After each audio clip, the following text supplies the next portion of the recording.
Have you guys seen what's going on with the exploding rates of autism in our country? And when are we going to start to have some real conversations about this rise in numbers? The autism rates have been increasing exponentially for a long time now, with recent statistics estimating that 1 in 36 children are now on the autism spectrum, and that's much higher even for boys. Just 1 to 2 generations ago, it was like 1 in 1,500. So it's time to take this way more seriously and address the root causes of autism head on instead of simply continuing to blame genetics and say, we don't know what's going on. So if you or someone that you know has a child with autism, undoubtedly as a parent, the first question that you asked was, why? Specifically, is this a genetic thing? Still today, this is a long-held assumption that genetics and heritability must explain the sharp increases in diagnosis and that wide variation in symptoms across the spectrum.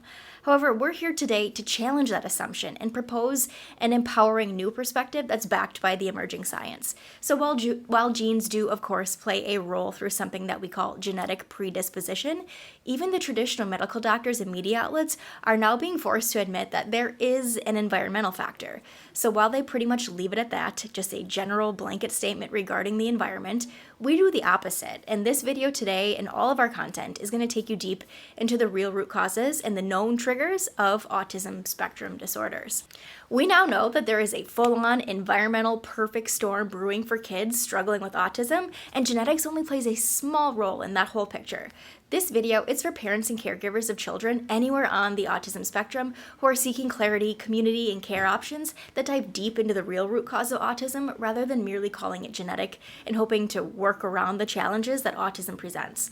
We'll explore evidence on genetic links to autism and why genes alone fail to explain recent rises in autism. Instead, we're going to introduce what we call the perfect storm, where accumulated stressors and dysfunction disrupt nervous system function over not just months, but years, ultimately altering childhood development.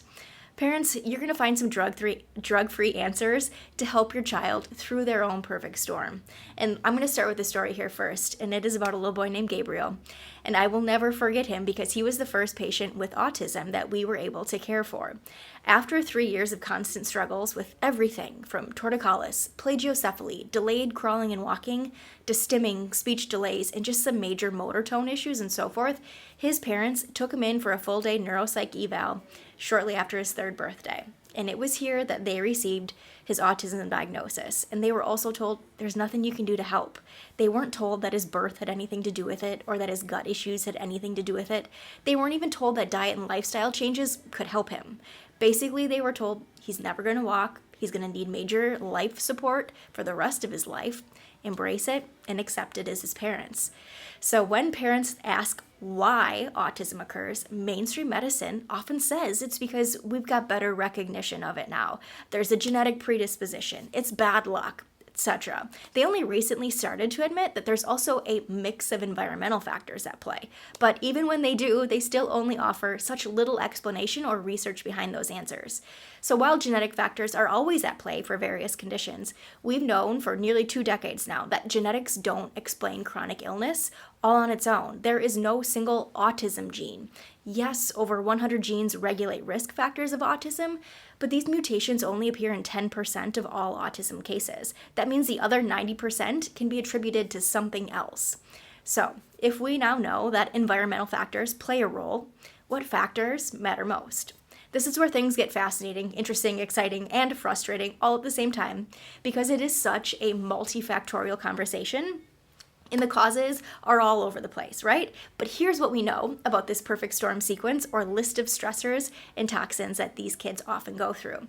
First, it's prenatal stress, right? While mom is pregnant, all of that stress adds up, and it's a big deal. That baby's nervous system wires in utero to match mom's nervous system. So if mom's stressed out and constantly in fight or flight or fear, the baby's nervous system will wire to match that.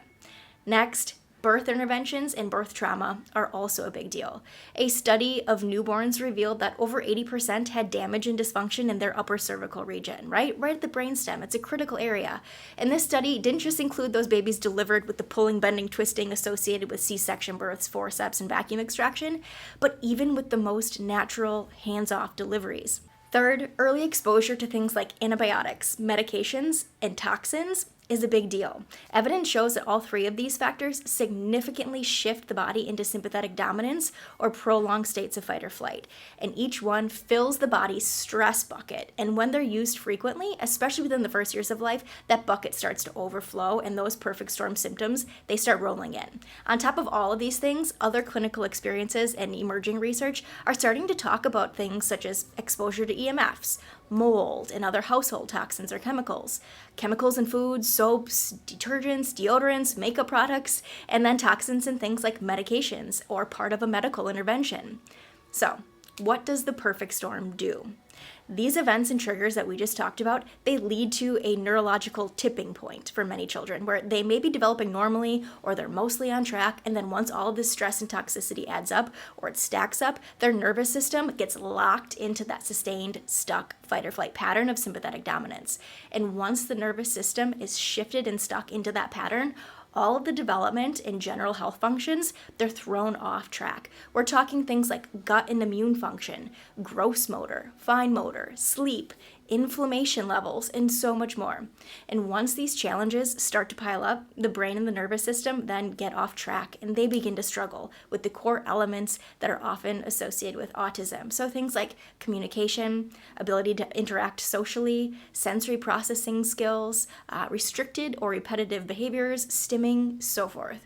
If your child has an autism diagnosis and you've been told there's nothing you can do to help them heal because it's purely genetic, it's time to learn more about the role that environmental factors may have played and how your child really can heal and have a greatly improved quality of life. To learn more about exactly what environmental triggers and perfect storm factors occur that can increase the risk of autism and contribute to its related challenges, click the link in this post or in our bio to read the full article, Is Autism Genetic?, and get the answers and drug-free action steps you deserve.